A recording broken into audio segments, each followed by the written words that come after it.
Happy Valentine's, happy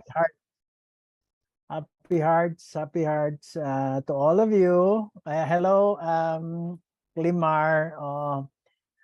Balita ko talagang naabot mo daw halos yung tugatog ng langit noong Valentine's Day, Grabe Limar. naman yun, Doc.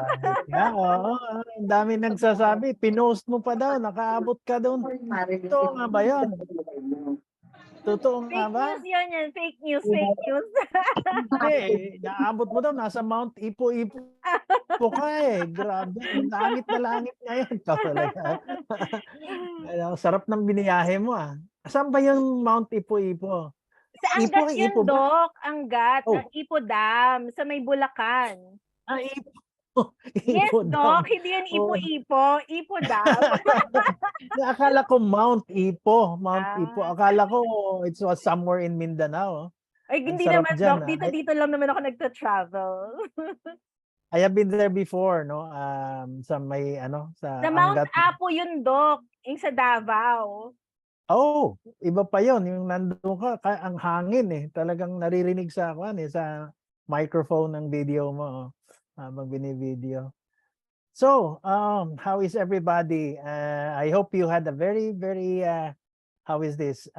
Enjoyable, romantic, may mga napasagot kayo, may mga sumagot sa inyo noong Valentine's Day. I am so excited about all of you. Siguro naman you took time for yourself during Valentine's Day kasi that's your day, supposed to be your day, a day of love, a day for everybody. Anyway, may for today, Miss Climar, Ma'am Climar, sige na nga ma'am, has assigned me to give you well, parang an idea, um, sa layman's term, no? Wag tayo sa mga technical na medical terms. Ayaw kong pahirapan ang sarili nyo o ako rin, no? To make you understand about cancer kasi cancer is really about is a specialty in itself, no? Ang tawag nun mga oncologists, no? Cancer specialist, dalawa yon eh. Yung isa medical oncology, yung isa surgical oncology, no? Magkaiba pa yan na specialty yon. Pagka-surgical, yun yung mga inoopera. Talagang walang ginawa kung hindi magtanggal ng cancer, no? Ang kuha naman ang mga pag-operable pa, no? Ibig sabihin, kaya pang operahin. Ang kabila naman, medical oncology, yun yung mga nagbibigay ng chemotherapy. Yun yung mga nagbibigay ng cobalt therapy or radiation therapy. Meron na ngayong bago, yung tinatawag na immunotherapy. Medyo doon tayo malapit with our GFAX premium product na Elixir Placenta. Anyway, I'll share my screen for today's kasi alam ko dami sa inyo nag-aapura. Okay. There you go. Okay. There. Tama ba? Naka-share na ba ako, Climar? Yes, Doc. Can you see Nakikita can naman. you see my screen? Mm-mm. Hindi ko nakikita. Wait a minute. Bakit wala dito?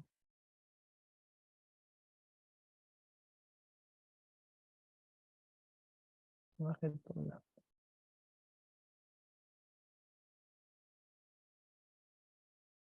There you go. Tinatakpan mo pala, Climar eh. Okay na, Doc. Nakikita na. Okay. Sige. Start. Mhm. Mm.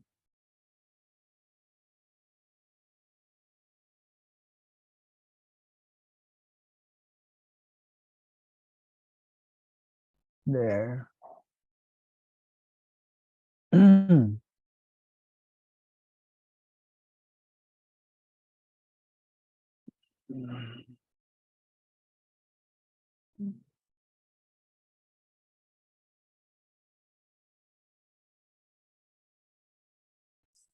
Start.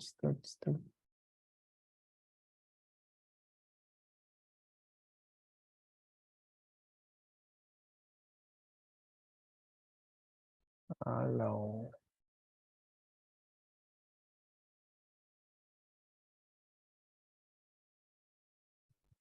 Sa may slideshow, Doc. You click the slideshow. Ay, natatakpan nung ano ko. Wait a minute.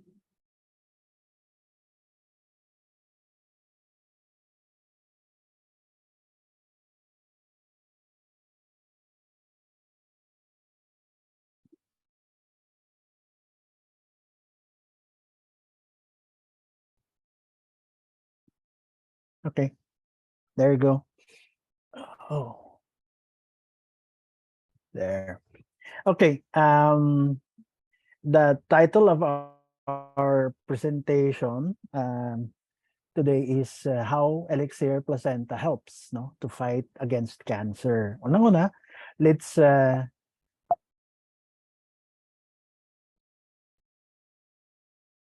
okay.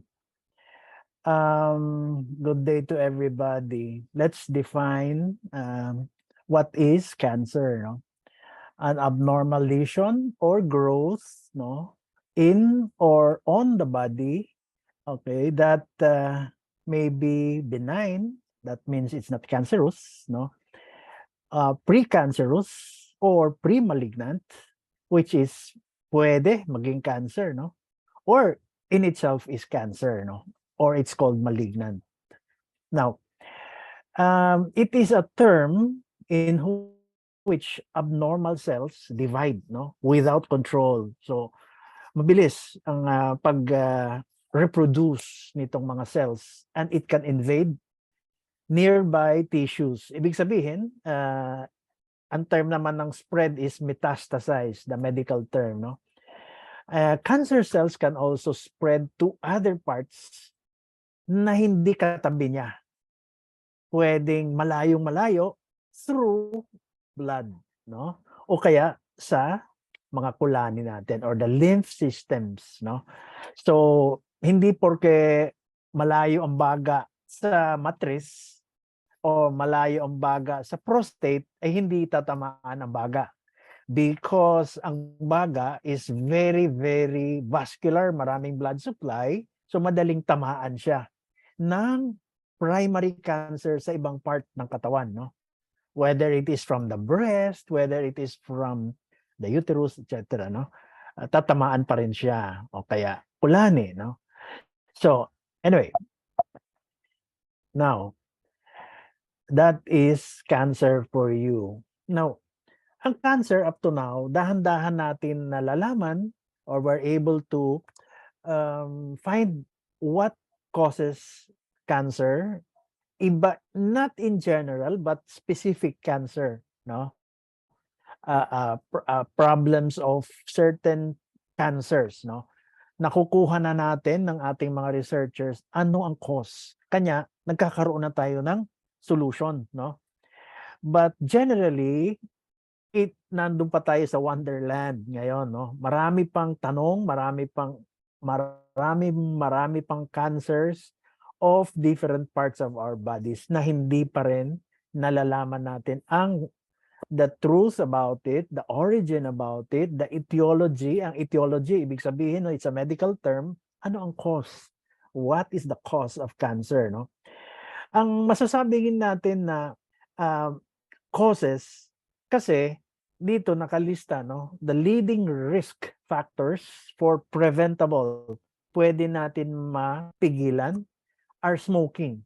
Okay? Ang smoking, getting too much UV radiation from sun, from tanning beds. Bira naman tayo mag-tanning beds, maliban yung mga mahihilig magpa-tan, magpa-sunbathing na hindi sa araw, kundi sa artificial na tanning beds. Being overweight, syempre obese, and drinking too much alcohol. Ba't natin nasasabi yun? Well, basically, a big part ng mga nagkakaroon ng cancer ng baga, I say a big part, a big percentage, may history ng smoking.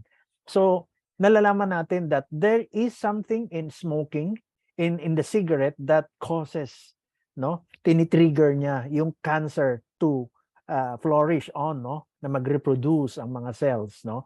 So smoking has been identified, an accepted fact na yan, no. Kaya most makikita natin sa mga cigarette packs, nandoon yung mga picture ng mga organs na nadadali o na tinatamaan ng cancer.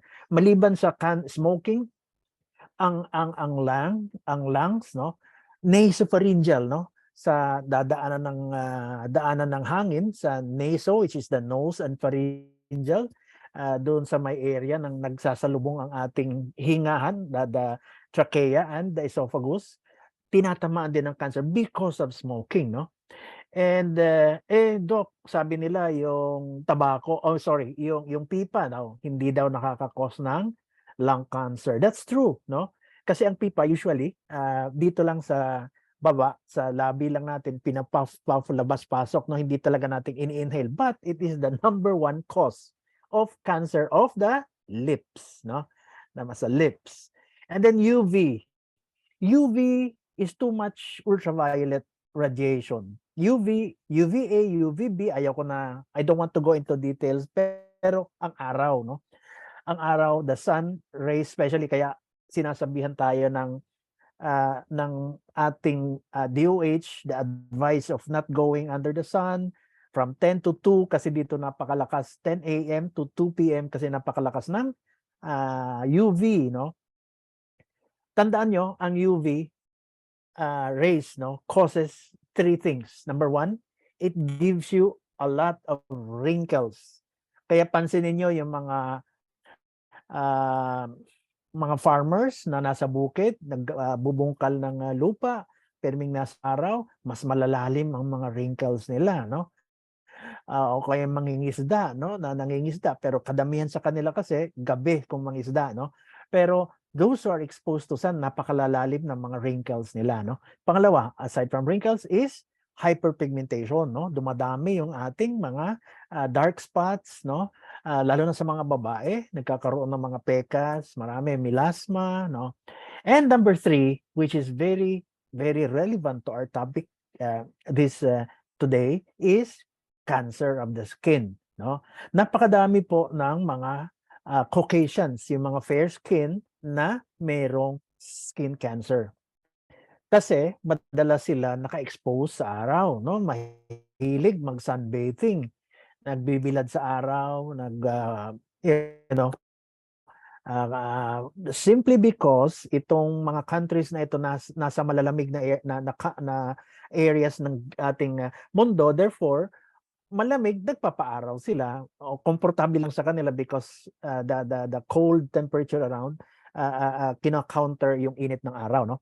But the UV rays penetrates our skin and therefore we have that, no?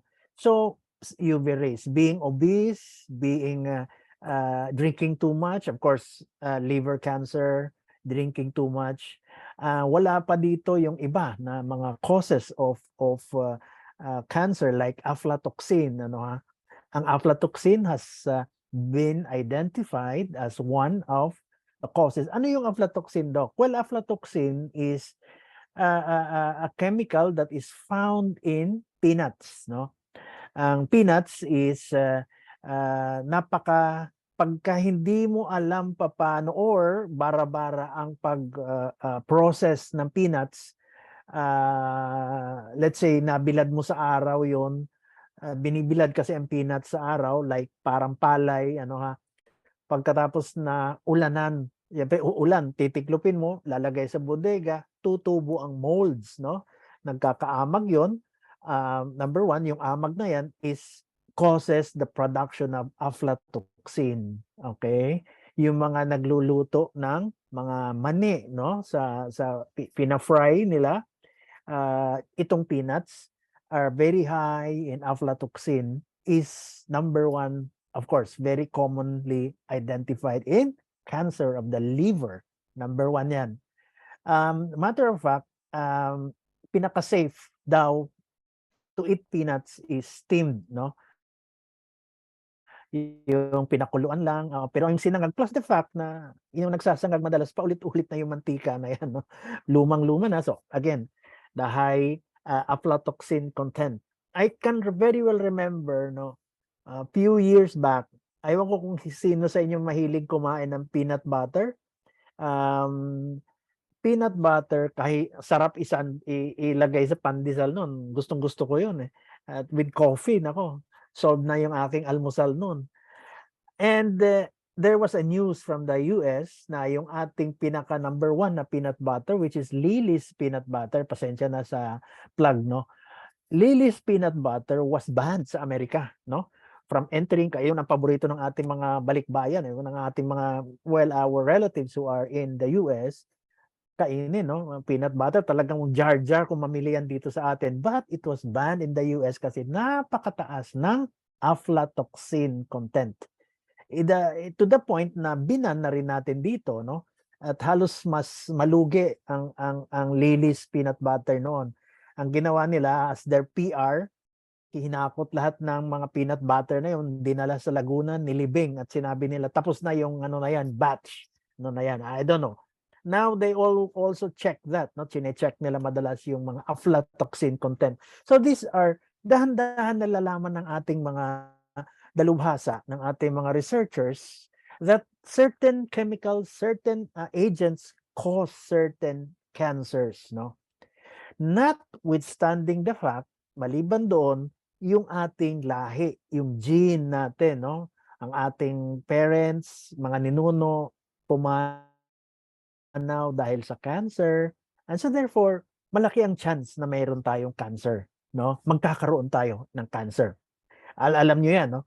For example, alam niyo si Angelina Jolie, di ba? Yung kanyang mother, ang kanyang grandmother namatay sa breast cancer, sa ovarian cancer. So ang ginawa niya, nagpatanggal siya ng breast, no?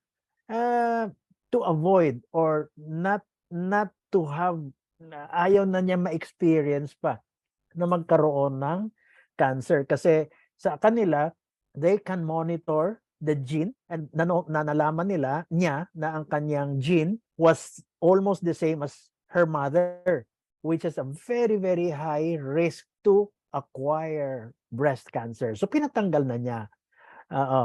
Well, the reason why, after pagkatanggal ng breast niya, breast implant agad siya, no? Kaya naman, ang dami niyang mga offers na pelikula ng mga sexy roles niya, no?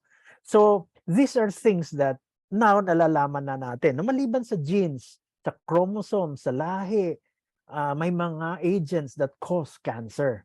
And this is why we call it preventable cancers. Pwede natin ma-prevent, no? Kung alam natin na ang ating ama namatay sa cancer because he was smoking, of course, mayroon tayong gene that would trigger, no? Genome or gene sa ating DNA na magti-trigger nun. So, payosi-yosi tayo, 1 packer, 2 packers a day, ganon-ganon. Ay, ultimately, pagdating mo ng late 20s, 30s, ayan na, you will have signs of lung cancer, no? So, if you do not go into smoking, definitely, hindi mati-trigger yung gene na yon to produce more cancer cells. You see? So, preventable. Pwede natin ma-prevent yan. Pwede natin hindi magkaroon ng ganon, no? So, it is knowledge of that particular cancer, knowledge of what happened to your parents, what happened to your grandparents, tito, tita, no? Malaking bagay po 'yon, no? So, eto na tayo. The next slide is ito 'yon, no? As you can see in this slide, ano ba 'yan? Well, ito ang normal, no? Cell. Itong sa itaas, pink, ito yung ibabaw ng pinakataas, no? Na layer ng cells, no? And then you have the basement membrane, ito yung gitna, ito yung naka-file siya na cells, and then below that are these cells. If you notice, no, ito po yung normal. The normal cells can become dito sa dulo cancer cells, no? Anong difference nila? Dok, pare-parehas lang naman ang itsura niya, pati kulay, no? But if you look closer, itong pag normal cells, ang stages niya magiging hyperplasia. From anong ibig sabihin ng hyperplasia? Hyper, no? Hyperactive, no? Ang mga cells, tingnan niyo po, naglalakihan, lumaki ang mga cells niya, naglakihan dito. Ang nucleus o yung gitna, no, naglakihan. And also, yung contents niya nag-dark, ano, nag-dark ang kanyang nucleus, okay? And then they go through abnormal changes which may be called hyperplasia, hyperplastic kung tawagin natin, activity, no? Then, pag hindi pa yan natin o let's say smoking ka, no? The lungs becomes hyperplastic, no? Nag-smoke tayo, eto na siya, hyperplastic, no? Hindi pa natin tinigil ang smoking, tuloy-tuloy pa rin. So there is trauma, no? Tino-traumatize ng smoke, ng nicotine, ng tar, yung ating lungs. So magiging lalong naglalakihan na, magiging dysplasia or dysplastic ang mga cells. Notice na mas malalaki na ang mga nucleus, mas dark na, no? Mas dark meaning to say super active siya.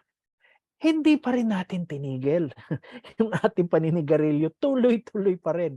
Now, notice yung basement membrane ng normal, itong gitna, yung nagbabantay na na mapigil itong mga cells, ito dito lang siya, kinain na, no, nawala na doon. And finally, naging cancer na siya because wala nang basement membrane, no? Itong pumipigil, lumabas na mga cells, umakyat na sa ibabaw, no? Mamaya makikita nyo ano na ang mangyayari nitong mga cells, no? Kumalat na, and tingnan mo yung dito sa dysplasia, pinkish pa, grayish pa ang mga nucleus, pero pagdating dito, ayan na, dark na, kumalat na. Okay? So, anong difference niyan? Well, basically, pwede natin pagka-hyperplasia, hindi naman ibig sabihin magiging cancer siya. Pag dysplasia, hindi naman ibig sabihin sure na maging cancer siya. No. Pwedeng bumalik siya maging hyperplasia, pwedeng bumalik siya maging normal. Anong gagawin natin? The best thing to do is, in this case, stop smoking. Pag tinigil natin ang smoking, after a few years, magiging hyperplasia siya. After a few years, magiging normal siya. And according to research, yung mga chain smokers, no, pag 10 years after tumigil ka completely, na ibabalik sa normal. Can you see that? No? 10 years na wala ka talagang smoking, pwede po pang maibalik. Huwag na natin antayin na maging cancerous ka kasi wala na tayong magagawa pag cancer yan eh. Tuloy-tuloy na yan from early to stage 1, stage 2, stage hanggang end stage. Okay? Now when you have this kind of problem, so napansin niyo, ito yung usual pattern from normal to cancer cells. Okay? Now, nasa mind nyo na ito yung itsura niyan pala, no? Okay, now, pwede palang maibalik yan. Yes, of course. Pero, this is another issue. From normal, bago maging hyperplasia, from hyperplasia, bago maging dysplasia, bago maging cancer, mayroong isang factor that influences this, our immune system. Kung bagsak ang immune system, wala kang tulog, stressful ang buhay mo, meron kang comorbidity, senior citizen ka na, may diabetes, may hypertension, mas mabilis bumiyahe yan from hyperplasia, mas mabilis maging dysplasia, mas mabilis maging cancer. Mahina ang ating immune system. Okay? So if you have a strong immune system, malakas ang immune system natin, then mas magtatagal o maging dysplasia. Mas magtatagal maging cancer. And most of all, baka hindi na maging cancer yon, baka hindi na maging dysplasia yon. Maaaring pag tinigil natin, yung iba 1 year, 2 years lang magiging cancer na. Ikaw, it might take 10 years, no? Kasi ang lakas ng inyong immune system. You see? So, ang laking bagay ng maganda ang immune system. Ang laking bagay ng walang bisyo. Ang laking bagay ng wala sana yung gene mo ng may cancer, lahi, no? Pero hindi natin napipigil yun eh. Pinanganak ka, you have no choice, no? You never chose to be a son or a daughter of cancer patients, of cancer parents, no? Now, so ito yon, clearer. Now, ito na yung sinasabi ko earlier na ito na yung cells, lumampas na siya, no? Ito na, lumabas na siya doon. Now, ito yung typical itsura niya. Ayan, ng normal cells, ayun na, lumampas na siya. Ang cancer cells, mas mabilis mag-multiply, mas mabilis mag-reproduce kesa sa normal cells. Kasi kaya tingnan nyo ngayon, eto na siya. Mas mabilis siya dumami. Mas madali siya mag-reproduce. Therefore, ito na. Ito na yung mangyayari. Ito na yung itsura niya. And notice, ito na yung bukol na mafe-feel ninyo. Pag may bukol na, that's far out na. Ang layo na. In our estimate, no, nung I was still studying medicine at that time, ang sinasabi ng aking mga mentors, mga professor ko at that time, pag nakasalat kayo ng isang bukol sa iyong breast, sa iyong breast, no, na kasinlaki ng corn kernel o ng isang grain ng mais, ganun kalaki, kaliit. Pag nakapanyo yan, no, meron ng kalat sa inyong baga at sa inyong brain. You see, ganun palang kaliit, meron ng kumalat. These are estimates. So can you imagine, pag nakapa natin yung ganyang bukol, huwag natin isipin, ay, liit naman pala nito. No. Kasi may mga blood vessels, blood supply yan. Yung blood supply niyan, I will explain later, kumakalat, umiikot. Ang dugo natin, our heart pumps, our blood goes out, isusupply papunta sa atin mga organs, kidneys, sa atin mga muscles. Tapos, kukunin ang oxygen ng dugo ng ating mga vital organs, ng ating mga muscles. Tapos, yung walang oxygen na dugo, ibabalik sa ating baga. From the baga, lalagyan ng oxygen, ibabalik ulit sa puso, no? Ganon ang cycle niya. Ganyan. Kung ang ganyan kaikot, so lahat ng dugo pumapasok sa lungs. Therefore, that's what I was saying earlier, the lungs is very much a target organ. Madalas kinakalatan ng mga metastasis ng spread ng mga cancers, no? So, eto na siya. Now, wait a minute, no? What? Hindi yata naisulat. Okay. Ito kasi ang fundamentals of cancer. I wanted to let you know. So, how does cancer form? Nasabi na natin yan. So, the next slide is about the genes, no? Ito, nakita nyo, ito ang kulay, very colorful ang gene yun. Nilagyan lang natin ng kulay. Kaya lang, doon sa gene natin, may isang DNA change. Which means, may isang part ng ating DNA that most might be a cancer-causing gene, no? Yung isang part na yan. Therefore, these are called gene or genetic change na ipapasa-pasa natin sa henerasyon, sa ating mga generation next, sa mga anak, sa mga apo, no? Ngayon, pagka dalawang ang napangasawa mo is also cancer, has a cancer line, dadami yung mga gene na yan, no? So, dahil sa anak, madodoble ang kanyang risk magkaroon ng cancer. The same thing as when you have diabetic gene, ang inyong misis may diabetic gene din, yung anak nyo malamang magkaroon ng, anong sinabi ko nung last lecture, type 1. No? Bata pa, mayroon ng diabetes kasi mataas ang kanyang risk, mataas ang kanyang DNA na maraming gene na ganon. No? Now, what are oncogenes? Ang oncogenes, iyan na nga, yung gene na may cancer na nakakabit, no? Yan sinasabi natin, nag-change from a normal cell, it becomes an oncogene, no? Okay? That's the simplest way of explaining a cancer cell. Now, what are tumor suppressor genes? May mga normal cells, may mga tumor suppressor. As the word is, as the term says, it suppresses, no? The genes, a gene which will suppress the tumor growth. Pag mayroon ka niyan, siyempre, lalabanan yung mga cancer cells, no? So, para hindi siya dumami, kung dadami man siya, kung tinatawag natin na aggressive type, invasive type ng cancer, mas babagal siya mag-spread, mag-reproduce because you have a lot of suppressor genes.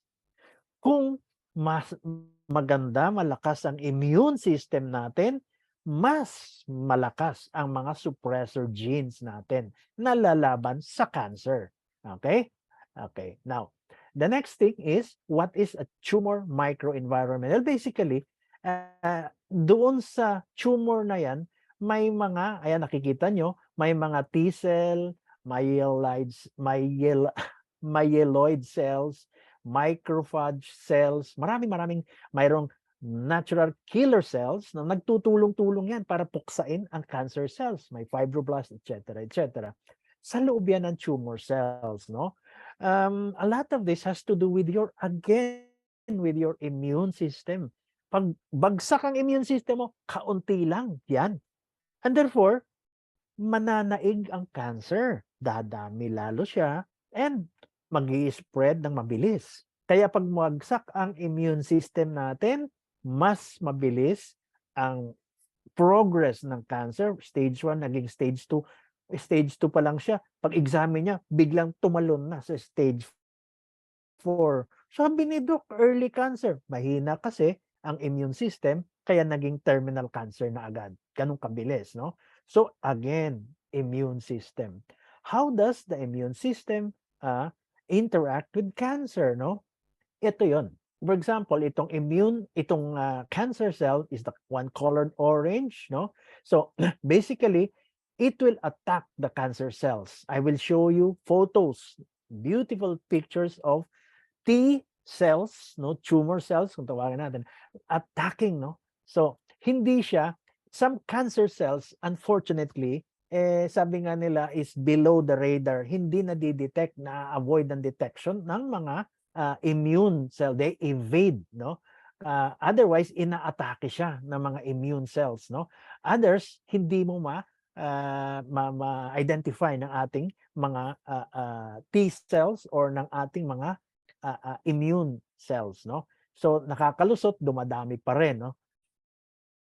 And this particular slide shows to us about the response, no, ang ating genetic changes that affects cancer treatment. You see, dito, you notice, I told you already, mayroon tayong DNA change, no. Pero as we get older, no, mas dumadami ang ating genetic changes, no, yung ating genome change to a more cancerous prone gene or DNA, o kaya yung ating parents, father and mother has both, mas madami, mas mahirap puksain yon, no. So this typical photo or diagram shows to us when there is no response to the, or even if there is a response, now overwhelmed siya ng cancer cells because of more DNA, cancer DNA. Now, what causes these genetic changes? Ito yung sinabi ko when I was interviewed by Ma'am Climar, no? Nandiyan yan. Nandiyan dyan ang gene, cancer gene sa atin, no? But it takes, ang tumor markers meaning yung mga tumor cells, nandiyan dyan. Hindi siya magiging active if we do not, hindi ibig sabihin na, hindi, wala na, mamatay na ako sa cancer dahil ang father ko namatay sa cancer, mother ko na. No, you have that, but it takes to turn it on, you need, the tumor markers need stimulus, no? Manggagaling sa environment mo, kung tinatawag natin microenvironment. Kaya heredity or chromosomes from your parents is only a factor. Sabi ko kanina, UV radiation, chemicals, no? Mga farmers who are exposed to fertilizers, ayan, yung leukemia is very high sa kanila, mga viruses, no? Alam natin ang cancer sa kwelyo, no? Cervix ng mga female population has been found out na napakataas ng papilloma virus. Ano ba yung papilloma na yan, Doc? Ang papilloma or HPV, human papilloma virus, is a virus that is found in the cervix that is given to the female from a male na meron noon? Well, basically nakikita yan sa warts, venereal warts, no? It's a sexually transmitted disease, STD or a venereal disease na nakukuha ng isang lalaki galing sa isang babae, pasa-pasa. So, when we have a promiscuous woman o female, marami siyang sex partners, multiple partners, madali niya makuha yung virus na yan. Bakit? Syempre, the higher the more partners, the higher the risk, no? So stick to one ka, and it does not also assure you, yun nga ang aming usapan, isa lang, I'm very faithful to my boyfriend, I'm very faithful to my husband. Pero yung husband mo naman, mayroong girlfriend, no? Posible meron virus nakuha niya at naipasa sa'yo. This is the reason why we have tests na tinatawag natin, no?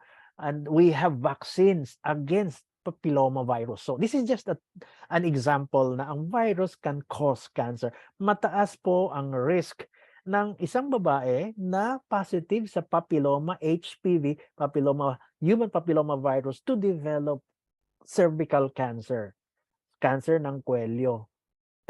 Sige, papaano naman yung aking kakilala na madre, hindi naman siya promiscuous, no? Hindi siya sexually active. Ba't nagka-cancer pa rin sa matris? Matris yun. On the other end, if you are not sexually active, ang kuwelyo yun ang dulo ng matris, no? Nakabungad sa harap, no? And ang loob ng matris, the body or the corpus or the body of the uterus will develop cancer more sa mga old maid, sa mga madre, or those even na may asawa na iisa lang ang anak. Bakit? Because walang pahinga ang matris, panay ang mens, walang pahinga na 9 months, hindi nagkakaroon ng rest from bombardment of hormones. Okay? Hormones every month, mens, every month na bombarded by estrogen, high estrogen, no?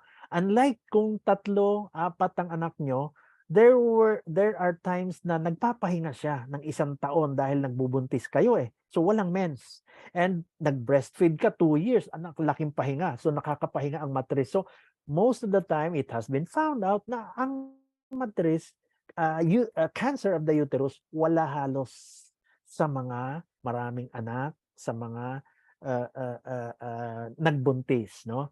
But it is very common among those who have no pregnancies or no babies or one. Okay? Yun naman ang kabilang end, no? And yun naman promiscuous, kuwelyo. And of course, smoking is very common, no? Alam na natin yan, no? Nasopharyngeal lungs. Okay? How does age relate to cancer? Ito yung sinasabi ko earlier, no? DNA change. Pag bata pa tayo, wala tayong mga changes sa DNA. But when we grow, pag naging adult tayo, nagkakaroon na ng environmental effect, no? Ayan yung araw, ayan yung pollution, yung lahat ng mga chemicals that are in preservatives, nagkakaroon ng DNA changes tayo, no? And as we grow old, mas lalo pang nagkakaroon ng maraming factors that would influence the production of more changes pag nag-senior tayo. The reason why senior citizens are more prone to cancer and other related diseases, no? Doon naglalabasan na lahat yan later in life, no? So, now, basically, what is metastasis? Okay, one term that you will learn today is what is metastasis. It is the medical term which means spread. Kaya pag sinabi niyang ng kamag-anak mo ay sabi ng doktor si nanay mayroon na daw metastasis. Ay nako, metastasis, kumalat na yan. At least may natutunan kayo, no? It's a spread. This is what I was telling you earlier, no? From the original tumor, for example, in this, nandito ang kanyang tumor sa bituka, colon cancer, no? Nandoon, no? Now, it will travel. Hindi lang sa paligid niya, no? Kakalat siya pero sa dugo, sa blood vessels, ito pinalaki na, okay? Pupasok doon sa ugat ang kanyang mga cancer cells para umikot sa buong katawan niya. Okay? So, Dok, bakit yung aking nanay inopera na at lahat, tinanggalan na ng tumor dito sa kanyang bituka, bakit namatay pa rin sa cancer? Ang sabi naman sa bahaga daw nagka-cancer. You see, simply because when you remove, ito na yung sinasabi ko kanina na specialista, surgical cancer specialist, surgical oncologist, ooperahin yung tumor na yan. Okay? Natanggal ang main, ang primary focus, ang primary cause ng cancer, naalis niya. Pero late stage. Meaning to say, kumalat na. May mga kumalat na cancer pumunta sa baga. Okay? Ayan, metastatic tumor. Which means, nag-spread na ng tumor, nandun na sa baga. Eh, umaakyat din sa brain ang dugo. So, most probably, meron na rin sa brain. Most probably, meron na rin sa liver. Kasi late stage na siya. So, it doesn't mean na pag inopera siya, free na siya. No, it is not. Kaya nga minsan sinisisi nila, ayun, pinang-opera nyo kasi kaya namatay tuloy, napabilis. No, no, no, no. It is not.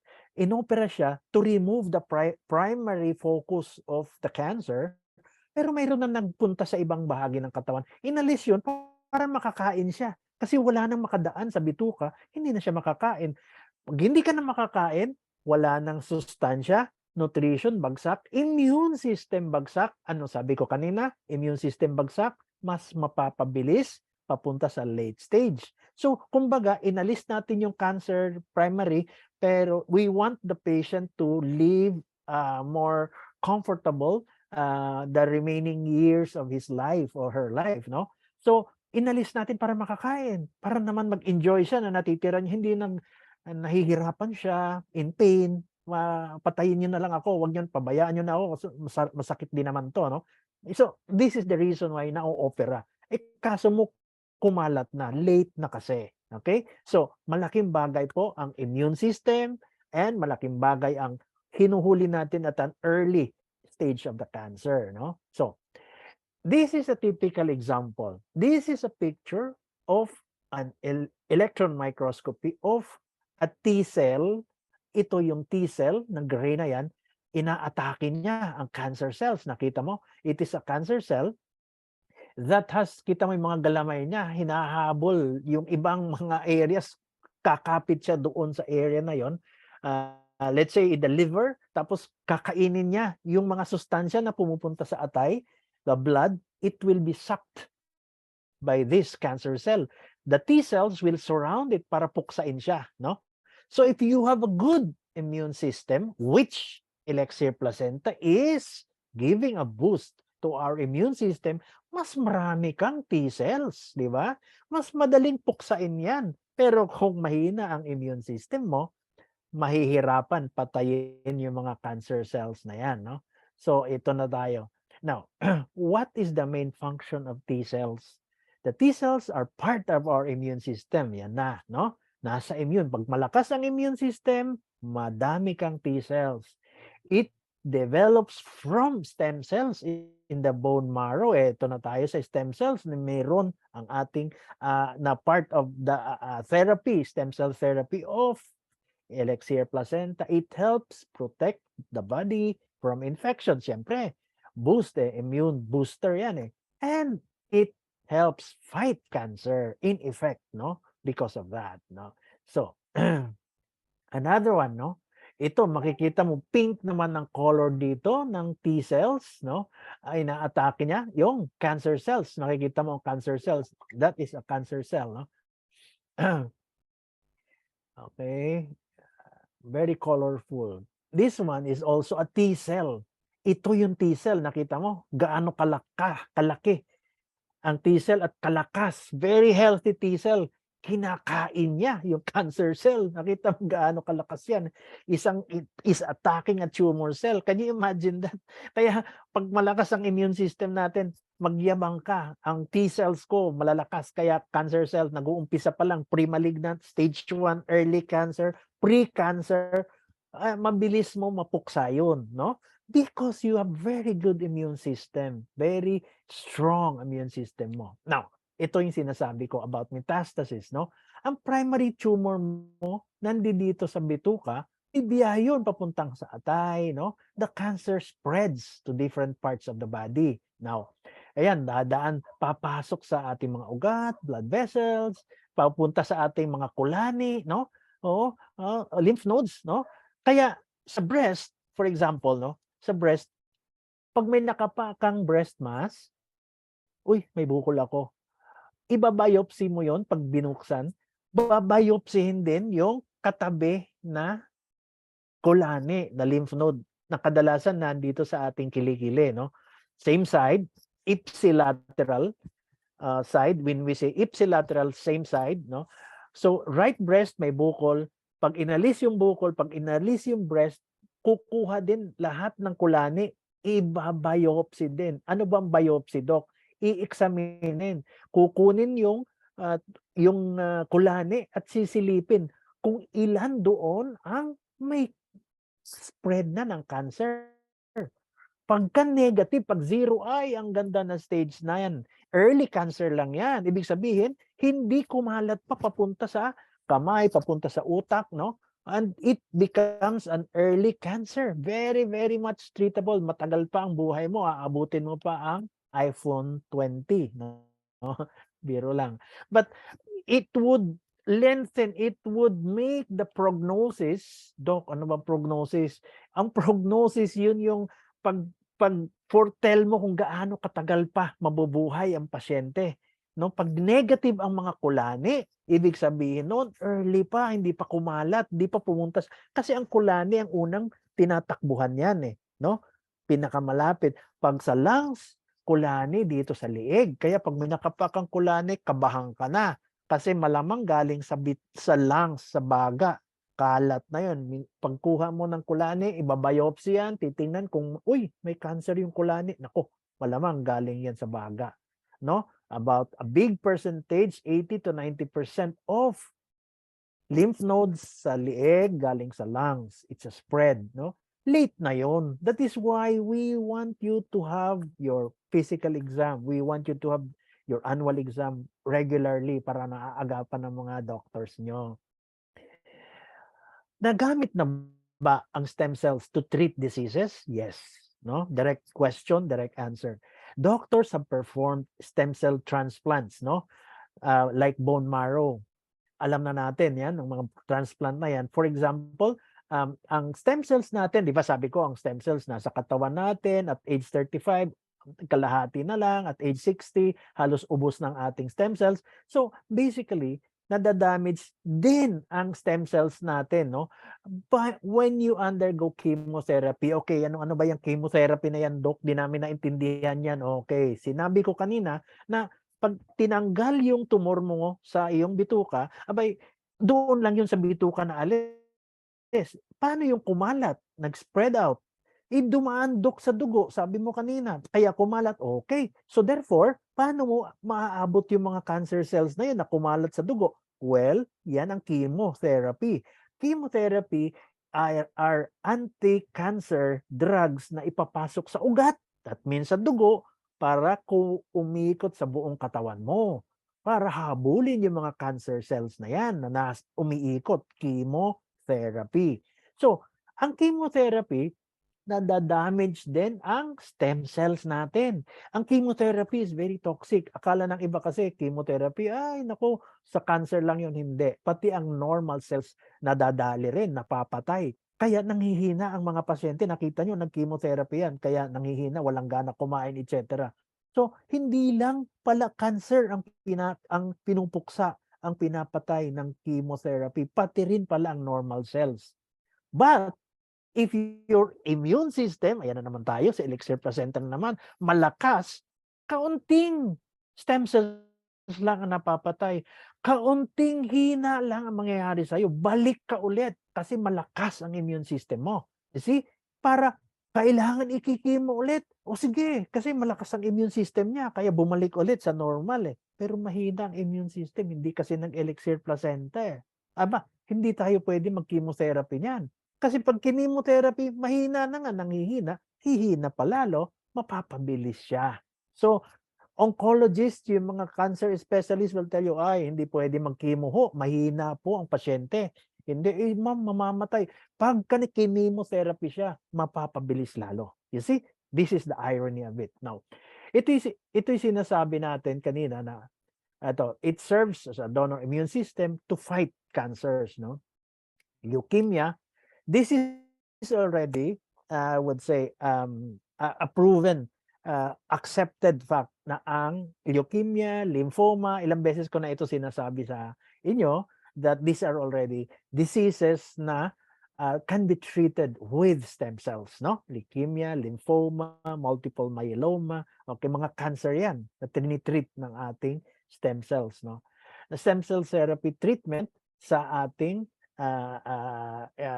the procedures that restore blood-forming stem cells sa mga pasyente are destroyed, as I was mentioning this, no? Pagka nag-chemotherapy, namamatay din ang mga stem cells. Pagka nag-radiation therapy, ano naman, Doc, yung radiation therapy? Ang radiation therapy, iyon yung cobalt therapy na tinatawag, no? Yung focus, for example, inalisan mo ng tumor sa breast, no? Yung kalat, hindi mo naman mapupuksa ang mga cells na maliliit na yan na naiwan doon. Ika ngayon, latak. So anong gagawin mo? Kung i-chemotherapy mo, buong katawan na magsasuffer, ang problema dyan lang sa spot na yan eh. You see? Anong gagawin natin? This is radiation therapy. Iko-cobalt yung area na yan. Sa rectal cancer, no? Sa puwet, no? Yung area na yan, hindi naman pwede yung buong katawan mo mag-suffer because of a particular area lang ang may tama. Iko-cobalt mo yung area na yon. Papatayin, no? Cobalt therapy are specific areas that will be treated for cancer problems, no? Okay. Going to this next, blood-forming stem cells are important because they grow into different types of blood cells. Ano yun, Doc? Hindi ko naintindihan. Well, going to the next slide, the main types of blood cells natin, no, are the white blood cells. Napaka-importante yan sa ating immune system. White blood cells. Pagka ang white blood cells natin, pag tumaas, pag nakita ng doktor yan, aba, may infection po kayo. Dok, paano mo nalaman? Di ba? Manghuhula ka ba? Dito lang ang tinitingnan namin. White blood cells. Pag tumaas yan, you have an infection. More than 10,000 to 12,000. Pag mataas na mataas, doble, triple, napakataas ng infection mo. So, it is our basis for giving you antibiotics. Red blood cells, which carry oxygen throughout your body, no? Pag mababa ang RBC mo or red blood cells, ay, ibig sabihin, ano ka? Anemic. Therefore, kung anemic ka, Doc, anemic, titik ako ng iron. Yes, aabutin ka ng ilang sako ng kaiinom ng iron para itaas yun. But it helps. I'm not saying it doesn't help. But there are other things. Nutrition, no? Maraming malakas magpataas ng ating red blood cells. Yung ating nutrition, for example, very rich, mga munggo, mga talbos, mga kangkong, marami. Liver, no? Kaya natin pinapakain ng mga ganun ng mga buntis because they are going to have a lot of blood loss during childbirth. Therefore, they have to store RBC. Dapat mag-ipon ng RBC. So, number 2 yun, RBC. Main types of blood. And platelets. Platelets, you need that for blood clotting, di ba? Pagka nasugat ka, pag maganda ang platelets mo, ayun, nag-clot, ang bilis, nawala. Mababa ang platelet count mo, dugo ng dugo, tuloy-tuloy ang dugo mo. Therefore, you lose a lot of blood. Dengue, pinapuksa ang platelets, namamatay. Kaya pag critical, bumaba ang platelet mo, you will bleed to death. Maraming namamatay sa dengue. Kaya panay ang platelet transfusion. Wow. You need all 3 types of these blood cells to be healthy. So, white blood cells, red blood cells, platelets. Kailangan mo lahat yan. Okay? Bakit ko sinasabi ito? Ba't mo, ang layo naman sa cancer niyan? Because when you have cancer, kinakain lahat ito. And you have to be replenished for this, no? These cells. Para ibalik. Ang chemotherapy kasi, pinapatay din yung mga yan eh. So you have to be kaya nagba-blood transfusion tayo sa mga nagki-chemotherapy. Bakit kailangan i-blood transfuse? Para ma-chemo ulit. Kasi kung ibibigay natin lang iaasa natin doon sa kanyang blood picture, aabutin niya na several months bago maibalik yung tatlo na yan. Okay? By that time, wala na. Kalat na yung kanyang cancer. So you need these three main types, okay? How stem cell transplants work against cancer? Stem cell transplants do not usually work diretso sa cancer, no? Kasi hindi yan pinupuksa ang cancer. Baka akala ng iba, ay, ang stem cell, parang pamatayan. No, yun ating T cells kanina. Yun ang pamatay. Ang stem cells, no, it will help, it will produce ang ating katawan, no, the immune system, it will produce stem cells after treatment of very high doses of radiation therapy or chemotherapy. Namamatay lahat yun. And so therefore the stem cells are needed, no? Our body produces stem cells, no? Indirectly, it does not act on the cancer cells itself, but it produces sa ating immune system produces this the different cells I mentioned earlier, like the T cells, the fibroblasts, para puksain ang cancer cells. No. So, yun lang ba ang ating meron, no? Having said all this, nakita nyo na ang bisa ng stem cell therapy, ng DNA therapy na minention natin. Ang laking bagay ng stem cell therapy, which is what we have in this particular product, no? And also the DNA therapy, which I already mentioned to you, is a big factor in terms of cancer, no? Now, meron pa ba? Dito sa ating produkto, yun nga sinasabi, wait, but there's more. You see, immune system booster. Itong apat na ito, in our it boosts our immune system. Rhodiola, alam na natin yan, red ginseng, sea buckthorn oil, and black currant oil, no? Itong apat are identified already to boost our immune system, no? Sinabi ni Doc, pag na-boost ang immune system, abay, maraming mga T cells. Lalabanan lahat ng mga cancer cells na yan. Let's go to specifics, no? Our GSE. Ano yan, Doc? Ano bang GSE na yan? Grape seed extract, no? Kaya may grapes ka nakikita. Ang grapes hindi lang nagiging wine yan, no? The seeds, no, the extracts, it reduces the risk of cancer, okay? So we don't have to go into cancer para puksain ang cancer. It prevents cancer from occupying our basic, our vital organs. It has antioxidant activity, you know, especially identified sa breast cancer, sa lung, sa stomach cancer, oral squamous cell cancer, which is the most common sa nasopharyngeal, no, squamous cell na type cancer, sa prostate sa mga lalaki, no, and pancreatic cell lines. Ano ba yung pancreas, lapay, no? Yun ang ikinamatay ni the boy, si Rudy Fernandez, no? Pancreatic cancer, one of the most deadly cancers, no? 3 months, ganun kabilis, lalo kung nasa neck and head, no?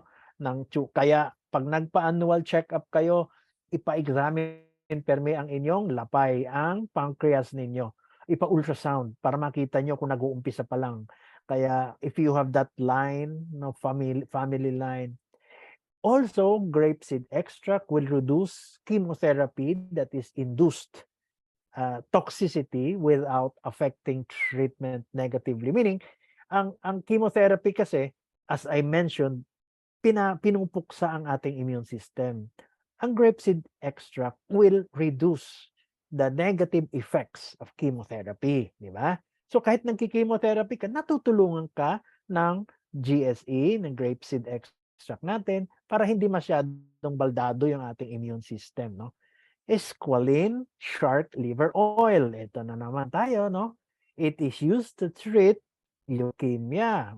Known fact na yan, and other types of cancers. Ito yung matindi, no? It prevents radiation illness from cancer X-ray therapy, no? Yung mga nagko-cobalt, nagre-radiation therapy, squalene is very helpful diyan sa areas na 'yan. Ito pa, sea buckthorn oil, no? It supports the function of the immune system. It lowers malignant cancers, no? Napakaganda nito, and it supports regeneration of the body after chemotherapy. Para makapag-chemotherapy ka na naman uli, no?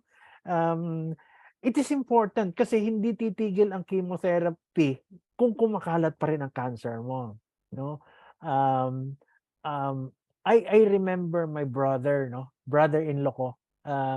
At that time I was specializing, no, sa medical school. I was at UST at that time. Ang brother-in-law ko, well, kapapasa ng board, no? Then he wanted to be a surgeon. So nag-join siya ng training na to be a surgeon. Tapos nakakapa siya ng bukol dito sa liig niya, in-examine ng mga espesyalista, hindi nila malaman ba't may bukol siya dito. Nung chinek, hindi nila malaman kung anong klase, biopsy, no? Nung in-X-ray siya, nakita na may mass siya dito sa kanyang baga, no? Malaki. So, nasa baga ba o nasa labas? Nagkaroon ngayon ng sa side, no, tinatawag natin na lateral view sa side, chinek nila, aba, nasa labas ng baga. So, ang laking it's a big probability is that it is not, of course, not a lung cancer, but it's a lymph node. Marami po tayong lymph nodes dito sa likod ng buto ng ating sternum, no? So, nag-biopsy, nakita that it is lymphoma, no? Ang lymphoma is treatable with stem cells. But at that time, hindi pa ganun kauso. This was in the 80s, no? And my brother-in-law was only 26, 27. It was cancer and kalat na, no? Nandito sa liig niya, kalat, kitang-kita ang bukol dito. And then nung in-X-ray siya, mayroon din mga nakakapa sa kanyang kulani sa armpit, no? So, ang tendency mo, definitely kung sino man, kabahan ka, kahit doktor ka pa, tao ka rin, may pakiramdam, no? And I saw him, he was crying and crying hard. And he was telling me, sabi niya, Junji, bakit ganito?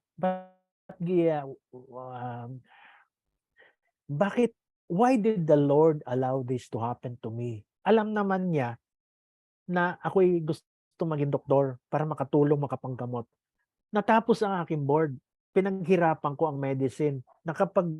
Pinaghirapan ko mag-aral para makapag-board. Pumasa ako para makatulong. Ito nag-uumpisa ako, bibigyan niya ako ng cancer. Parang isinusumpa niya, no? Galit na galit siya. Sabi niya, bakit ganito? Bakit ganon? Isang linggo, nakamukmok siya doon sa sofa, sa kanyang upuan, crying and crying. Wouldn't eat. Ayaw kumain. So, kinausap ko siya. Sabi ko, alam mo naman, Dodi ang pangalan noon. Sabi ko, God has always a message. He knows, mayroong ano yan eh, there is something to it, no? Pag lalo kang hindi kumain, babagsak ang immune system mo. Hindi ka natutulog, mas mapapabilis ka. So, sabi niya, anong gagawin ko? Magpagamot ka. Gawin mo lahat kung anong sinasabi ng doktor. So, ang ginawa niya, nagpa-chemotherapy siya. Kasi nga, kalat na eh, no? Ang kulane, hindi ho na-oopera yan. Bubuksan mo yan, bubuksan mo ang kilikili, no? The spread is through the lymph nodes, through the blood vessels. So, the treatment is chemotherapy, no? Pag kalat na kalat buong katawan, the best approach, hindi mo pwede operahin, magbali ka ng magbukas ka ng katawan, hindi. Ang binubuksan niyo yung mga tumor na specific area sa breast, sa prostate, etc. But in this case, ganon, nag-chemotherapy siya. Nag-chemotherapy, suka siya ng suka. After one session, at that time, umuso niya, ayaw ko kung naalala niyo yung Medjugorje. Ang Medjugorje nito is, may yung apparition na lady, no? Sabi niya, pupunta ako doon para magdasal, baka matulungan ako. Pero sukat siya ng suka. So, bumiyahe sila sa Europe, no? I think it was in the Czech Republic or wherever that was. They prayed, doon kasama sa mga pilgrims, no? Pagbalik niya siguro napagod siya, nagpa-CT scan ulit siya, tiningnan kung active pa rin yung mga kulani. Ay naku, active na naman ulit. Iyak na naman siya ng iyak. Sabi niya, "Ano ba, hindi ako pinapakinggan." And this type of cancer na kinuha namin ng slide ng kaniyang pathologist, pinadala namin sa Amerika kasi may pinsan ang misis ko na who is a pathologist sa Amerika para for a second opinion or a third opinion, tiningnan nila. And the bad news was, itong lymphoma na ito is non-Hodgkin's. It's a type of cancer ng lymph nodes na difficult to treat. Very, very recalcitrant o hirap pasukin ng chemotherapy kaya umuulit. So, ayan na naman ang iyak niya, iyak siya na iyak na. So, um, pagdating ng second session niya, kinakabahan na naman siya kasi ayaw niya yung feeling na nasusuka siya pagka nagki-chemotherapy. So, ang nangyari, wala kang magagawa, ano, bayaw. Sabi ko, you have to have the chemotherapy. Madaling magsabi, no? Pero pag ako yun, ako, ayaw ko rin. Kasi the feeling, makikita mo, namumula ang mata, lumalaki ang mukha, namumula, lumuluha siya. Talagang and you know, ang chemotherapy, as I said, is very toxic, no? Toxic yun eh. We cannot deny the fact na pati normal cells pinapatay kaya after chemotherapy nanghihina siya, nanlalambot, walang gana kumain, etc. Ang ginawa niya, every year na ang kanyang ang kanyang CT scan, no. After the second, third session and third sessions, pumunta naman siya sa Lourdes, sa France, no. Para magdasal, yung lumublob doon sa Lourdes, yung may apparition din doon, no. Pagbalik niya, gano'n, he was so desperate na ayaw na niya talaga. Ayaw ko na magdoktor, sinumpa na niya, etc. And gumawa na siya ng schedule niya. Yung Monday to Saturday to Sunday, may mga healing eh. Sila Peregrine, alam ko yon, yung El Shaddai, sumali pa siya doon. Alam niya anong araw, anong Martes, ganito, Miyerkules, ganon. Alam niya may mga healing sila, Father Suarez, no. So, nagpupunta siya sa mga healing na yon. Wala pang stem cells noon, wala pang elixir placenta noon, no. He was going to this habang nandoon siya, may nakilala siya na paladasal din na Opus Dei na, well, nagkahulugan sila ng loob, no. And itong nakilala niya was a female also in her in her 30s na at that time, na Opus Dei. Alam niyo ang Opus Dei siguro, alam niyo may mga inalay na parang sa madre, hindi pwede mag-asawa, kailangan nagpaalam pa siya, nag-asawa sila, no. And to give you a very happy ending, sa ngayon, he is now the medical director of a big hospital sa San Lazaro. He is the medical director and they have 4 kids, nakapagpundar ng pamilya. And last week, yun yung hindi ako nakapag-lecture sa inyo kasi nagninong ako doon sa panganay niya. Praise the Lord, no? Praise God, God is always great, no? So, malaking bagay ang spiritual natin, malaking bagay ang ating immune system, no? But more specifically, we have to turn to our Creator pag dumadating yung mga ganitong panahon. So, I would like to thank you for listening, and I hope you learned a lot from this presentation. Maraming salamat po. Yes, thank you very much for that one, Doc Francis. Grabe. Grabe talaga yung story, and at the same time, totoo nga talaga na that we really need to improve our immune system and at the same time, really trust the Lord, no?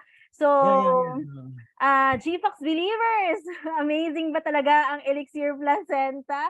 Grabe, ano? Sa mga diniscuss ni Doc Francis about cancer, mas ma-amaze kayo, GFox believers, sa ating testimony. Okay, so for those na hindi po naka-attend ng ating sharing last week, I'll just share to you bits of it. Okay, so actually, Doc, meron din tayong testimony of Elixir Placenta that also uses this one, no? And meron po siyang cancer stage 2 and also chronic kidney disease stage 5.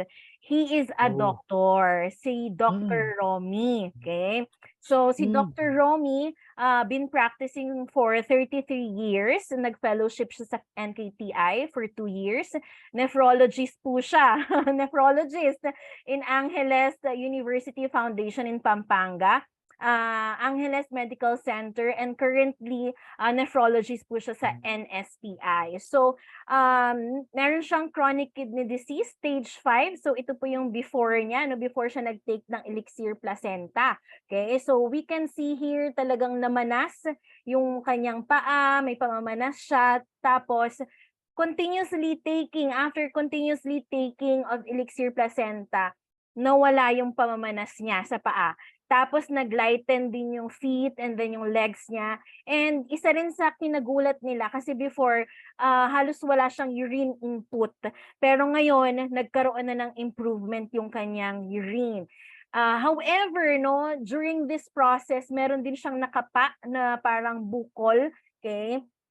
And yun nga, no, nung nagkaroon sila na diniagnose siya nung July 2022, cancer, stage 2, squamous cell carcinoma sa tonsils. Nung pagtanggal nung kanyang tonsils, sabi sa kanya ng doctor niya na kabrad niya din, na kailangan niya chemotherapy, radiation for 30 days.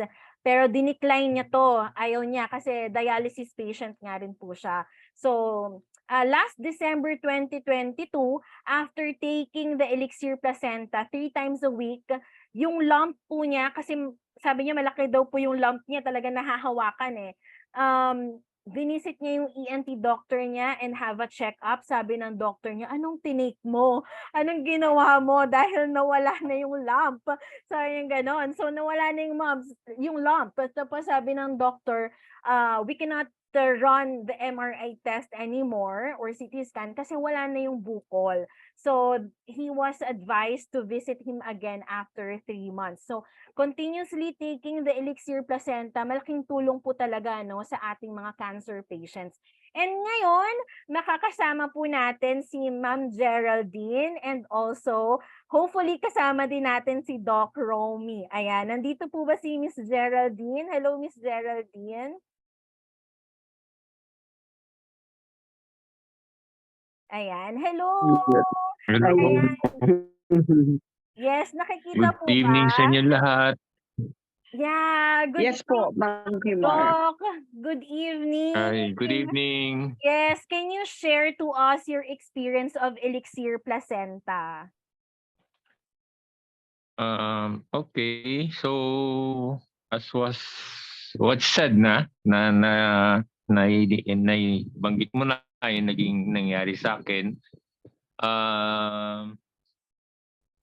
Binigyan ako ng wife ko ng Elixir. Ewan ko kung tama-tama na nag-hente ng Elixir. Siguro nilaan talaga ni Lord. Lord has so many plans for us. Bigyan niya ako ng Elixir ng wife ko kasi nalaman niya that will give me some changes in my body. Truthfully, di po ako naniniwala sa mga ganyan treatments. So, pero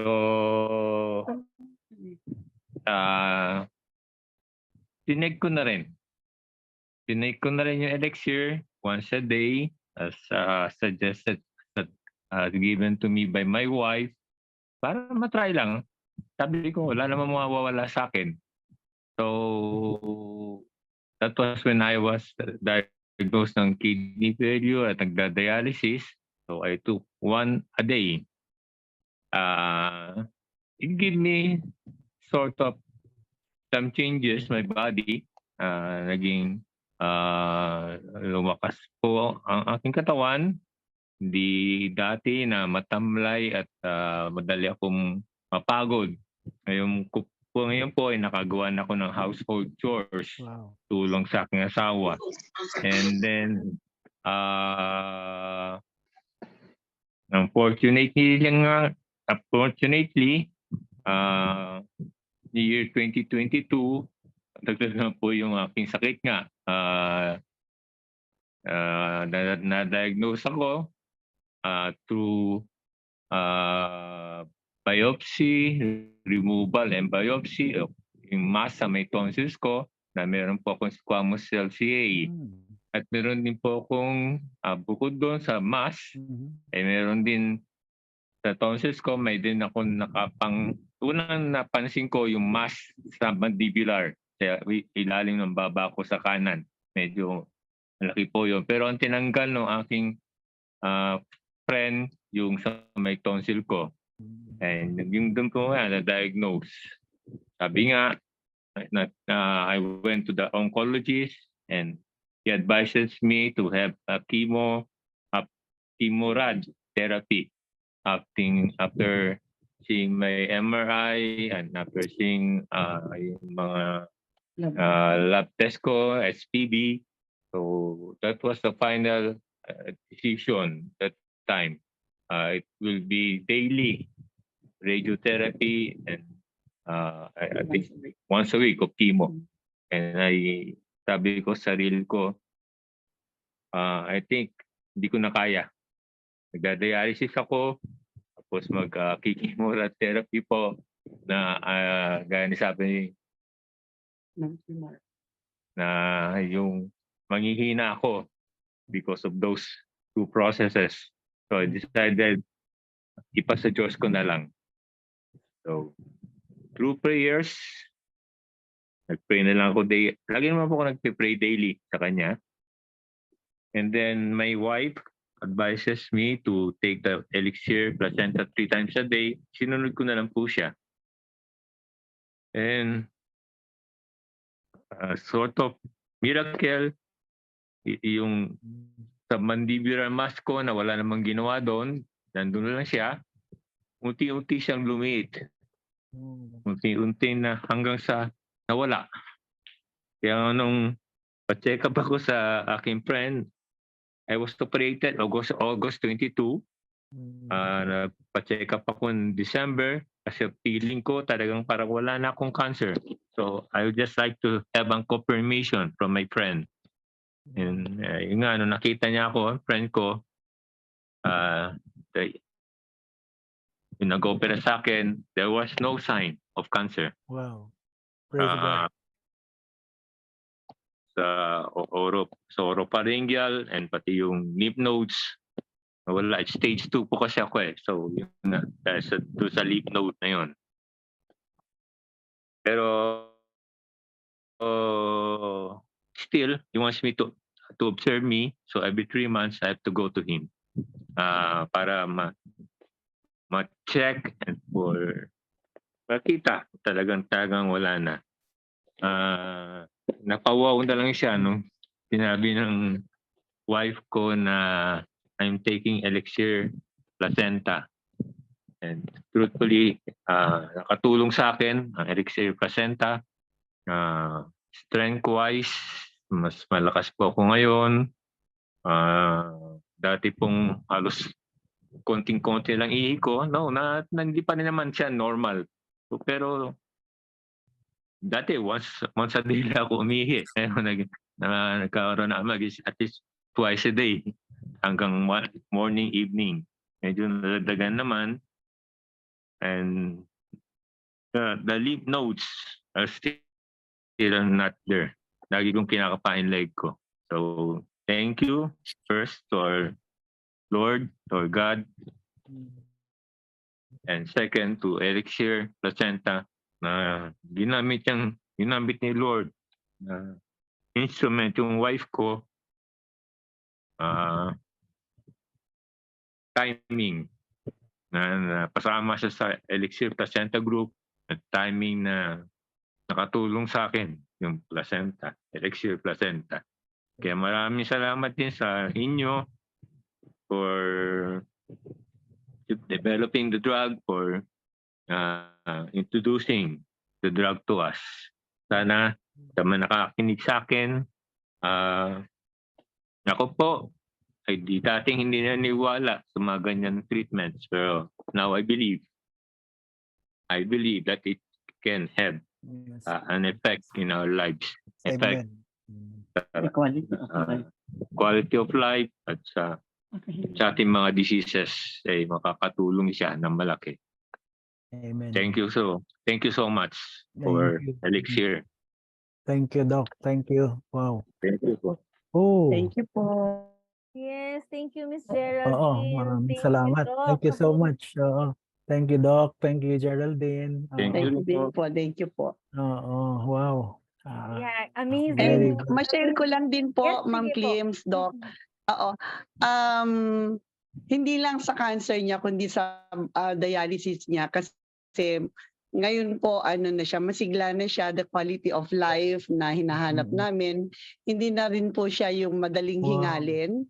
Na dati po, pag nasa mall kami, mas gusto niya na lang maupo sa isang tabi and balikan na lang namin after namin mag-ikot. Pero ngayon po, sobrang happy po kami kasi nakakasama namin siya na umikot, although hindi ganun kabilis, pero malayo-layo po yung kanya nalalakad at hindi na po siya gaanong hinihingal. At yun nga po, after the dialysis, hindi na siya yung laging natutulog. Kasi after the dialysis, usually pagod na pagod siya. But now, after the dialysis, gaya ho ngayon, kadarating lang namin kaninang 5 from the dialysis. Pero eto ho siya, masigla at masaya po na nakakasama namin siya. Ayun lang po. Thank you. Galing. Galing! Palakpakan natin yan. Praise God talaga. As in, sobra. Amazing story of how Elixir Placenta really helps to fight against cancer. And Doc Romy, thank you sa pag-share ng testimony mo. Thank you very much. Siguro, Climar, if David is Sir David, Boss David is listening, I think you know what I mean. Siguro man lang a little for Doc we have seen, who have heard and seen sa kanya, baka pwedeng maging part of our alam mo yung Yes, Doc. Yes, Doc. Nilalabi ko yan kay Doc, kay Sir David. Sana makaano siya. Para continuous, Yes, Continuous yung yes, pag-think talaga ni Doc. Kasi siya very, sabihin na natin, very his system is very much attuned to the particular medication, supplement, I'm sorry, the supplement, and it helps, nakita naman natin, being a doctor, a very a scientist, tapos the wife is also a very educated person, nakita naman natin, and it's easy to question it, early on I also had my questions, but when I started noticing a lot of testimonials, sabi ko, how can we explain this, because the truth be told, this is a new supplement, bago lang siya. Unlike other medications na matagal na in the market, na nakaipon na ng maraming experiences and statistics, ours is relatively new. But the things that are coming in, yung mga pinipresent ni Ma'am Climar, nila Sir David na mga testimonials, I'm so impressed, I nagugulat na lang ako kasi when I attend mga ganitong presentations, they come doon sa ating face to face na sa Marquis, nagugulat ako sa mga testimonials, and it strengthens my belief in it, my actually mas malaki ang impact noon kaysa what we're talking about, because sabi nga nila, the proof of the pudding is in the eating, who can question results, di ba? Kahit pa anong sabihin ko, kung wala ang nakikita ng mga testimonials or research or results, it's not easy to believe in the product, but when you hear these things coming in, and you see that these are people who are educated, these are people who are scientists, people who are who would not easily would believe in certain kung anong mga bandwagon effect, but here you are, they are their testimonials are very, very much tangible, nakikita natin ang effect, and I'm so thankful for Doc. Maraming salamat sa inyong share, no, sharing. I hope there will be others, no, na I know marami pa yan, hindi lang maka-reach out, no, sa atin. I hope you guys get in touch with the head office, sila Climar, who can hopefully make representations na matulungan kayo further, no, especially those we can help.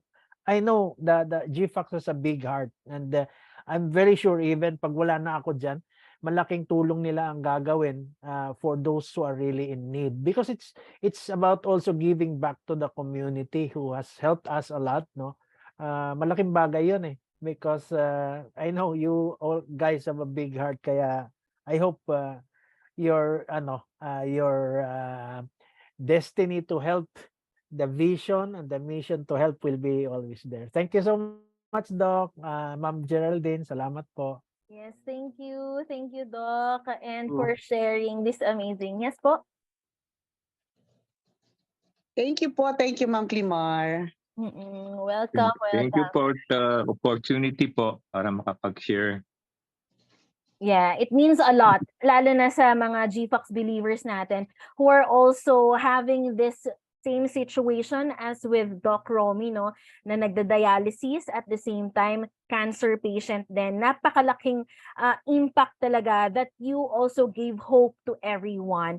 Okay, so now naman, let's open this time for your questions, and Doc Francis will be willing to answer those questions sa atin. Kung may mga katanungan po kayo tungkol sa Elixir Placenta, you may go. Pero kung gutom na kayo, pwede na rin natin tapusin. Kung gutom na rin, pwede rin daw. Post Valentine's celebrations. Ay, nako. May question dito, Sige. Doc. Saan may contraindication po ba ang Elixir Placenta? Oh, this is a supplement. It's a very safe supplement. It's approved by FDA, and I don't see any contraindication. Sabi ko nga doon sa mga message sa akin, so long as kaya niya lunukin kasi medyo malaki I don't see any contraindication, absolute contraindication. Ang mga relative contraindications, not really contraindications, but take note, ika nga, no, are those na hirap iswallow, baka mag-choke. That's why relatively this was one reason why to avoid it giving in those who are mga pedia cases, no, kasi nga hindi pa nila maswallow. But there is none that I can see. All the advantages. Now, ito siguro ang isang bagay, just like any medicine, no? Any ordinary medicine, pag nag-take ka, na sa tingin mo, you are allergic to some of the active ingredients, nagpantal ka, nangati ka, generalized, that means you might be allergic to an active ingredient of elixir, no? And so therefore, pwedeng nagkataon lang, pwedeng hindi, pwedeng nakasabay sa alak, pwedeng nakasabay sa allergens na nakuha mo, nakasabay lang, i-try mo again after a few days, na hindi ka nag-take ng alcohol or any product that you are allergic to, at pag wala naman, you can continue with it, no? So it's just that if you are allergic to any ingredient to it, you may stop it, no, kapag nangati ka, if it is what is causing the allergy. But bihira kasi ang dami hong mga supplements na ito ang contents. The only difference here is mas mataas ang content ng ating supplement. Number two, it has also premium. We already have been saying this, no, from the source, the raw materials been sourced from premium areas around the world, no. So basically this separates or elevates our product to a higher level than other ordinary supplements. So wala I cannot see any. Thank you. Okay, thank you for that, Doc Francis. Miss Geraldine, may question po dito for Doc Romy. Nakailang elixir bottle daw po siya ng take? Naka 9 bottles na po siya. From August, Nag-start po siya kasi nag-take from starting ho ng June na one capsule a day lang siya, but after the operation po, nung sinabi na magki-chemorad siya, tapos nag-decline siya for the chemorad, in-increase ko po ng dosage from 3 capsules a day po siya until December po. But up to now, he's still taking it 3 times a day pa rin siya. So mga yung nung nawala ho yung kanyang bukol is siguro mga naka 9 bottles na po siya noon. Okay, Yun thank you po. for that, Miss Geraldine. So 9 bottles po, no? And continuous nagtitake si Doc Romy. Okay. Yes po. Alright. So there is a question here, Doc Francis. Pwede daw po bang isabay yung mga vitamins or maintenance while taking Elixir Placenta?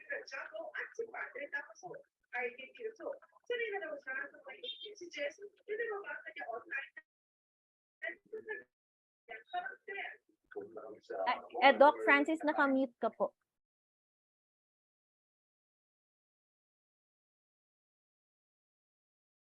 Sorry. Ayan. Sige, sorry. Ayan. Okay. What was the question? May Pwede na-answer daw ako po ng bang message. ipagsabay Yes, vitamins and maintenance? Yes naman, oo. Pwede naman, wala namang problema. Vitamins and supplements, and I'm sorry, vitamins and maintenance? Yes, of course, oo. Wala namang problema. It depends also on the timing. Kasi may mga maintenance that causes hyperacidity, no? So, pwedeng hiwalayin. Pagka ang sinabi mong pwedeng sabay, pwede bang sabay? Ibig sabihin, pag sabay-sabayin, inumin ngayon din, pwede. Pero kung let's say, part of those sabay ngayong araw, isa sa umaga, isa sa gabi, pwede rin, no? Same day or same intake. Malaki lang kasi ito, hindi pwede isabay dun sa iba kasi ang laki. Now, what I'm saying is, if there are, kasi may mga maintenance na mga gamot na will cause hyperacidity, no? Other supplements naman causes hyperacidity as well, like vitamin C, no? Sa iba, they're sensitive. Ako hindi. I take it even with coffee. I take vitamin C. I take a high dose of vitamin C daily. Almost 3,000 ako a day, kahit na wala akong sakit. So I don't have that, no? So kung may ganun kayo, pwede nyo naman ihiwalay. Nag-a-acid ako, o teka, parang ganito nararamdaman ko. Pwede mo naman ihiwalay. It doesn't mean na hindi pwede pagsabayin. Pwede same day. Isa lang sa umaga, isa bago matulog. Ako, I take my elixir at night kasi ang sarap ng tulog ko eh. So, I take it at night. Merong iba naman, okay lang sa kanila, it makes them more active pag morning nila tinake. So, nasa ano mo yan eh, nasa routine mo, nasa lifestyle mo. Okay, thank you for that. Thank you. May question po dito, Doc. May effect po ba sa buntis ang elixir? Nagtitake po kasi ako, then I found out na 6 weeks pregnant po ako. Oh, gaano na siya katagal umiinom?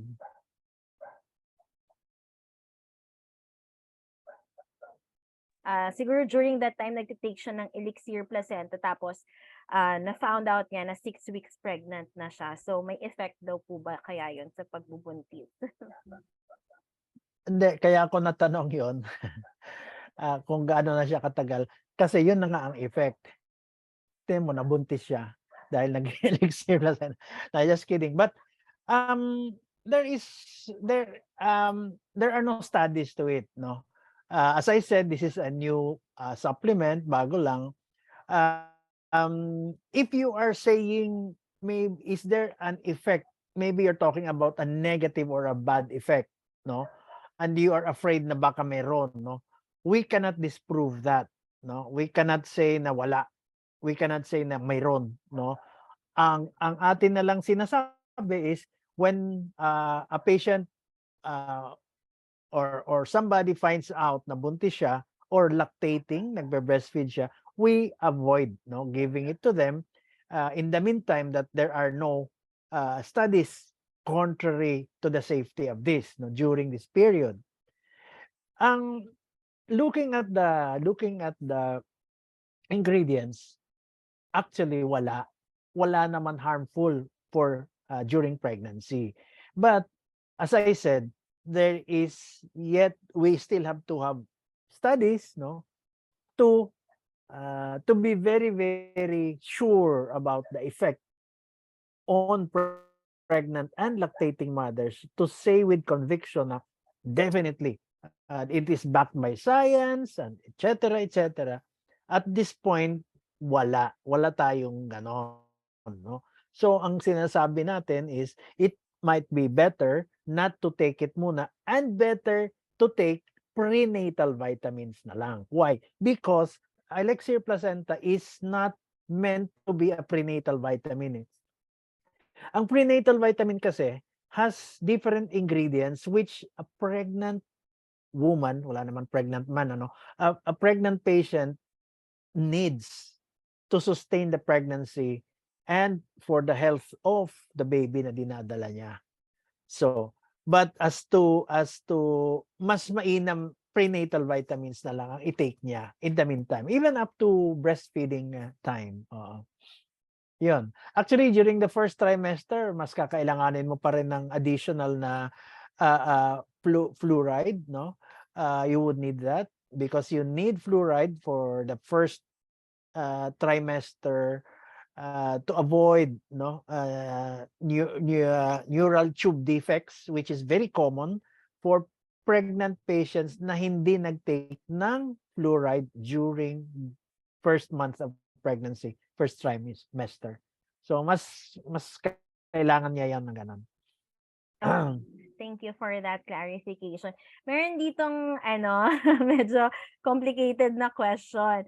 So ask ko Gutom lang na po, ako. Doc, kung may stem cells sa Elixir placenta, kung ang stem cells sa Elixir placenta ay unidentified na pwedeng maging ibang cells. Kung oo, bakit walang chance siya maging cancer cell?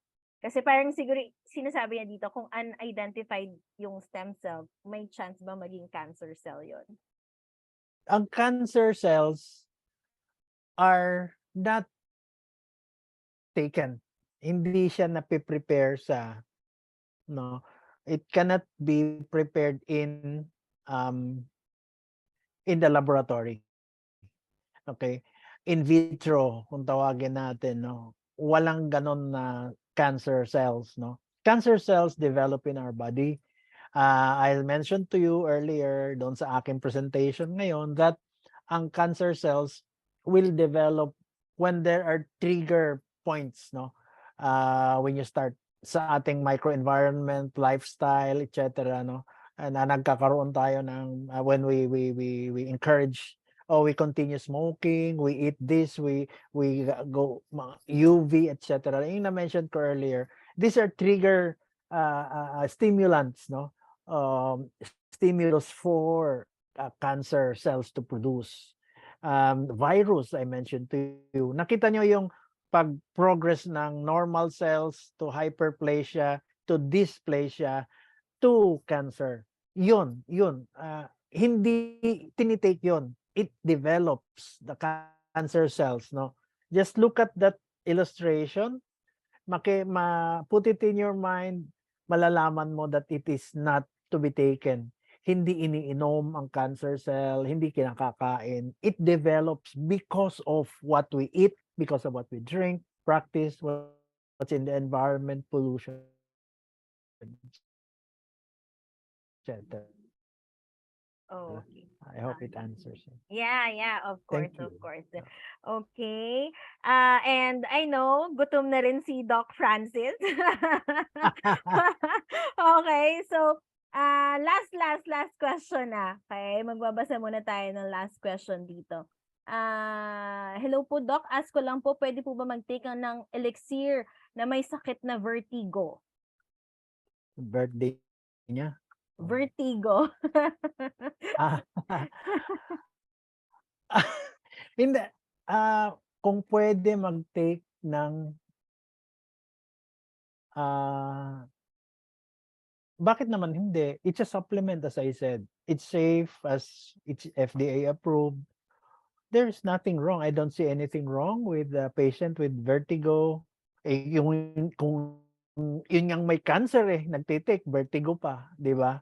So, look at it this way, no? Narinig niyo yung mga testimonials, nagagrabe, mga stroke and all, no? Cancer and all, taking the supplement, improving. And then you ask me, Doc, pwede ba mag-take ako? Masakit ang ulo ko. Di ba? Parang, obviously the answer is, of course, pwede. No? The point of the matter is, ang bottom line nito is really immune system boosting. With Elixir, it is a premium product that other supplements might take a month bago tumaas ang immune system nyo, but Elixir does it in half time than others, no? It's a premium product. That's what I'm saying, no? Para maabot mo yung ganong status ng immune system mo. Because when that immune system is that high, ganyan ka-healthy, no amount of environmental pollution or mga infection or viruses or bacteria will put you down. Or if ever it puts you down, the duration ng sakit mo mas mabilis, mas maikli lang. Or pag tinamaan ka, mild lang. Hindi umaabot sa moderate, hindi umaabot sa severe, no? Para kang nakabakuna. Ganon, no? So, ganon nyo lang i-compare yon. I think it will answer a lot of your questions in your mind. Basta iniisip nyo, sabi ni Doc, immune system booster ito. Period. Pag malakas ang immune system mo, kahit sinong COVID pa ang nasa harap, may bacteria, viruses, whatever it is, mayroon niyang pasyente na may cancer gumaling napagaling and all, no? Yun lang ang iniinom niya. Not because that I mentioned to you, no? Not because Elixir is treating the cancer wrong. Di ba? I told you earlier. Indirectly, it does not attack Elixir, the stem cell, whatever, does not attack the cancer cells. It produces a healthy immune system which produces the T cells, the fibroblasts that will attack the infection, will attack cancer cells. You see? Indirectly, it does that. So again, ang target is the immune system. It levels up your immune system. Lumalakas ka. Ha? So, kung hindi ka makatakbo ng 3 ikot sa oval ngayon nakakatakbo ka. It increases your resistance. It boosts your immune system. Ganon. I think pag inaisip nyo yon, no, hindi lang I think, I'm sure. Pag iniisip nyo yon that it's about the immune system, then everything falls into place. Hindi mo na kailangan guluhin si Ma'am Climar. Ma'am Climar, pwede ba ito sa ganito? Pwede ba ito sa ganito? No, it will. Kasi isipin mo lahat niyan It's because your immune system is down Palakasin mong immune system, magso-shorten ang mga sakit nyo. O hindi ka tatamaan ng sakit na yon. Kung meron man lahat sa bahay may sakit na, ikaw wala pa rin, no? Hindi ka naman nagdadasal na sana tamaan ka, no?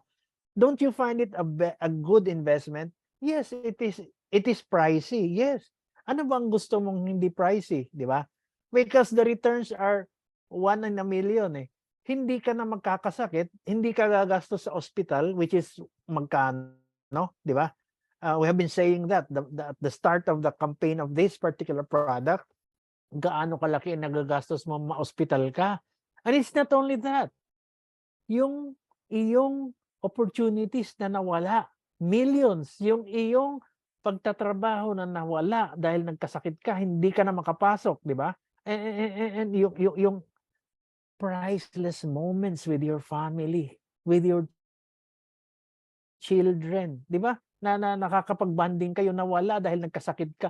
Yan ba ay mabibili ng pera? I doubt it. So, for me, it is one of the best investments that you will buy, you will take, no? Maganda. If it's for your health, go for it. Ganun permi ako You only have one life, you only have one health. Make the most out of it. life is short. Ayan, napunto ni Doc Francis. It all boils down, no, that Elixir Placenta improves Oh, our immune system. And sabi nga ni Doc Francis, this is the best investment that you can have for your health. yes, definitely, definitely. Mahirap kasi maglitany ng mga material things. May Mercedes-Benz ako, may ganito akong mansion, may ganon. Pero look at Steve Jobs, di ba? With his health failing, what can these things do for you at this point? Where was his investment? And he himself said that, no, I should have invested in my health, no, indirectly saying it na all these years nagpakahirap ako magtrabaho at an early age, ang laki, millions ang kinikita ko. He sacrificed his health to get so much wealth, di ba? At the end of the day, you were spending your wealth to get back your health, which you cannot do anymore, no? You spend millions and millions, may balik lang yung health ko, and it could not happen. Nobody can give it back to you. Masyado nang marami ang nawala sa iyo sa immune system mo na you could not even and even if magpa-stem cell siya with all the money that he had, wala late stage na siya nang tinamaan so anyway, let's not go down that road anymore. Basta if it is for your health, go for it. Believe me, walang mali doon. Secondary na lang yung kumikita ka, no? Yeah. Paano ka kikita kung may sakit ka, di ba? True. Sige. And ayan na, no, isang doctor na nagsasabi sa atin yan that it's okay to take the Elixir Placenta. And yung nag-testify kanina sa atin is also a doctor who is taking the Elixir Placenta. Kaya we will never go wrong with our product, with this premium product. Okay, so thank you very much, Doc Francis. Thank you also, GFAX Believers. Maraming salamat ulit, Doc. And also, Miss Maraming salamat. Geraldine, Doc Always, Romy. always thank my you. pleasure. Always my pleasure. Yeah, and hopefully next month, magkita-kita ulit tayo kasama si Doc Francis. And for tomorrow, we will also be having a training. No, may training din po tayo bukas, 3 p.m. Okay, so we'll see you guys again tomorrow. Have a great night and kain-kain na po ng dinner. Bye-bye, Doc. Thank you. Thank you. Thank you, everybody. I love you all. Bye-bye. Happy Hearts Day. Happy Hearts Day. Bye-bye.